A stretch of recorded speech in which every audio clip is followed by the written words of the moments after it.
జగన్మోహన్ రెడ్డి గారి మీద విమర్శలు చేయాలి అంటే ఇటు విపక్షాలకు, మరీ ముఖ్యంగా ఇటు చంద్రబాబు నాయుడు గారికి, వాళ్ళ మీడియాకు మరొక అస్త్రం దొరికింది. ఆ అస్త్రం పేరే షర్మిల.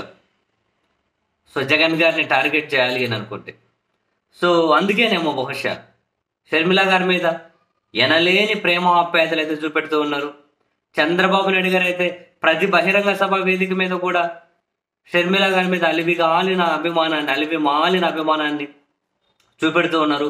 ఈరోజు ఆళ్ళగడ్డలో చూడండి, ఆళ్ళగడ్డలో ఇంకో 2 అడుగులు ముందుకేసి చంద్రబాబు నాయుడు గారు, నా ఫ్రెండు, నా స్నేహితుడు, నా close friend YS Rajasekhar Reddy, ఇద్దరం కలిసే తిరిగాం, కలిసే రాజకీయాలు చేశాం, 89 నుంచి క్లోజ్ ఫ్రెండ్స్గా ఉన్నాం, రాజకీయ విరోధులుగా ఉన్నాం, రాజకీయ ప్రత్యర్థులుగా ఉన్నాం. నా క్లోజ్ ఫ్రెండు, ఆయన బిడ్డ షర్మిల, ఆయనకి జగన్మోహన్ రెడ్డి ఆస్తిలో వాటా ఇవ్వలేదు, ఎల్లగొట్టేశాడు. ఆమె అవసరం ఉన్నప్పుడేమో నేను వదిలిన బాణం అని చెప్పి రాష్ట్రమంతా తిప్పాడు. సరే, ఆమె పార్టీ కోసం పనిచేసింది, ఆమెనేమనలేం. కానీ ఆ బాణం ఇప్పుడు ఎవరి చుట్టూ తిరుగుతుంది? జగన్ చుట్టూ తిరిగి జగన్కే గుచ్చుకుంటూ ఉన్నాయి కదా. రాజశేఖర్ రెడ్డి గారి తమ్ముడు వివేకానంద రెడ్డిని చూసాం. ఆ హత్య కేసులో వివేకానంద రెడ్డి కూతురి మీదే తనని ఆమె చంపింది అనే విధంగా వీళ్ళు కేసులు పెట్టే దగ్గరకు పెట్టారు. ఇప్పుడు ఇంకా రాజశేఖర్ రెడ్డి గారిని షర్మిలానే చంపిందని చెప్పి కేసులు పెడతారేమో ఈరోజు రేపు. Extreme comments. రాజశేఖర్ రెడ్డి గారిని షర్మిలానే చంపిందని చెప్పి కేసులు పెడతారేమో.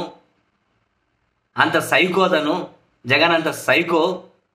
వీడికి మళ్ళీ నేను పొరపాటున అన్న అనుకున్నారు, సేమ్ పదం చంద్రబాబు గారు కూడా అన్నారు. వీడికి నొక్కడం అంటే బటన్స్ నొక్కడం, రొద్దడం, కోల్చడం, అక్రమాలు, ముద్దులు, గుద్దులు, ఇవి తప్ప వీడికి ఏమీ తెలియదు. వీడొక భస్మాసురుడు. తన ఎత్తిన తానే చేయి పెట్టుకొని నాశనం అయిపోబోతున్నాడు.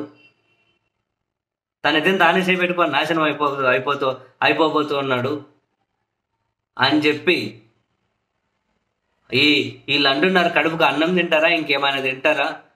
రాజశేఖర రెడ్డి గారిని చంపేశారని, దాని వెనకల చంద్రబాబు నాయుడు ఉన్నాడు అని చెప్పి వీళ్ళు అంటూ ఉన్నారు. కడుపుకు అన్నమేనా తినేది వీళ్ళు, ఇంకేమైనా తింటారా? అప్పుడు రిలయన్స్ వాళ్ళు కారణము అని చెప్పి హంగామా చేశారు కదా, సిగ్గు లేకుండా ఎగ్గు లేకుండా. మళ్ళీ వాళ్ళకు సంబంధించిన మనిషికి రాజ్యసభ ఎంపీ సీట్ ఇచ్చావు అని చెప్పి మొత్తం ఇప్పుడు నేను చెప్పాను కదా, షర్మిల,